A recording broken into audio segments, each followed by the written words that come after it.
Hi guys, I'm speaking today in the name of L'Original. We are here because at L'Original we actually believe that everyone should have the right to know where their food comes from.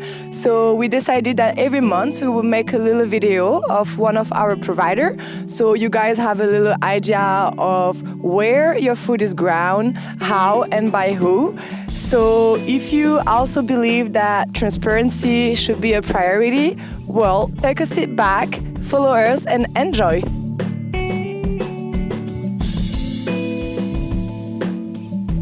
Hi Fred. Hello Zaza. How are you? Fine, thank you. Welcome to the farm. Well, thank you for receiving us today. Hi guys, I'm here today with Frédéric from L'Abri Végéral in Compton, and we're here today to present you his company, but also the different products that they produce here year-round. So could you maybe start by telling us what kind of products do you have here? Yeah, sure. We have at L'Abri Végéral over 30 varieties of vegetables that we grow, all in greenhouse, all in soil, in organic production. And we also have different varieties of sweet peppers, eggplants, and we are also producers of super sweet long English cucumbers. Are you actually able to produce these products all year round, or do you have different type or different time of growing season, or how do you manage to have these products and when all year round? We do have some production that stops at least once in a year. For the tomato, we stop February and March. Okay. We have our tomatoes right now being harvested in the greenhouses, and it's minus 25 outside mid-January, and we still produce. Yeah. For the cucumbers, we have a production that starts in February. So you will see the small plants that are going to start producing in about 3 to 4 weeks in the greenhouse right now.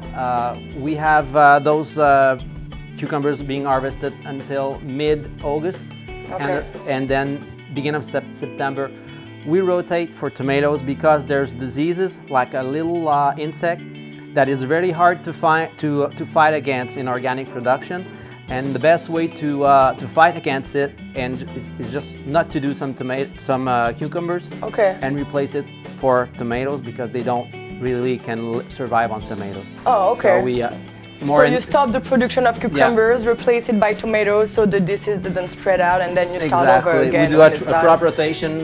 So Awesome. for 5 months, we won't have any cucumbers. People will say why, Okay. and then we explain Okay. it. Then that it's That's just it. to get a nicer production when we come back. And it's the way to do it in organic, being wiser than just like trying to use the chemicals and poison. Definitely.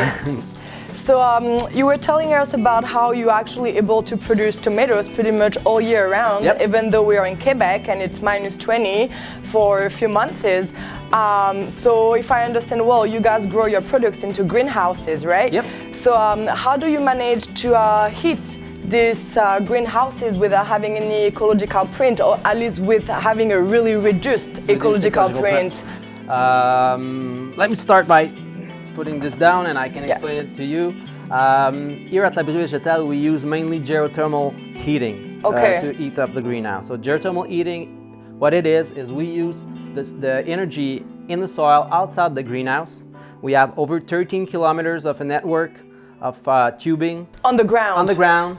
That's 4 to 5 feet deep, and we just have a gas, a freon, ecological type of freon gas that goes into that soil, takes the energy from the soil, which is that deep, about from 0 to minus 2 degrees Celsius. Okay. So which is enough to heat up the freon, and we compress that freon, and we have an energy buildup by the compression of the freon that lets us heat up the greenhouse. It's a bit like a radiator in your car. The radiator is then cooled down by the air of the greenhouse. So we heat up the air of the greenhouse that way, and then the gas can go back again in the soil to get some new recharge of heat. Okay, and then so it's a comes back. closed cycle. Closed cycle, exactly. So it has no ecological print that way. The only ecological print it has is I use 1 kilowatt of electricity to produce 3 to 4 kilowatt of heat. Okay. So it's really like a multiplication of the energy that I would gain from using like electric heating. Okay. So that's what's, and then awesome. And then we have some very cold winter in Quebec. Yeah. So we need to implement to complement with auxiliary heating. Okay. So we're using propane mainly by the day. So the geothermal heating can rest a little bit during the day. And we use the propane during the day mainly because when you burn propane, the combustion gas that you get is CO2 and then water. Yeah. So we put this CO2 and water, instead of throwing it outside in the environment, we are putting it in the greenhouse.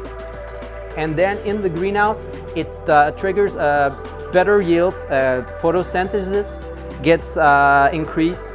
We have sweeter fruits, stronger plants, and bigger yields without polluting the planet. Okay, so I guess it's also a way to recycle actually your emission in some way, and it's again, it's a closed cycle. Another closed cycle. Okay, yeah, exactly. Awesome.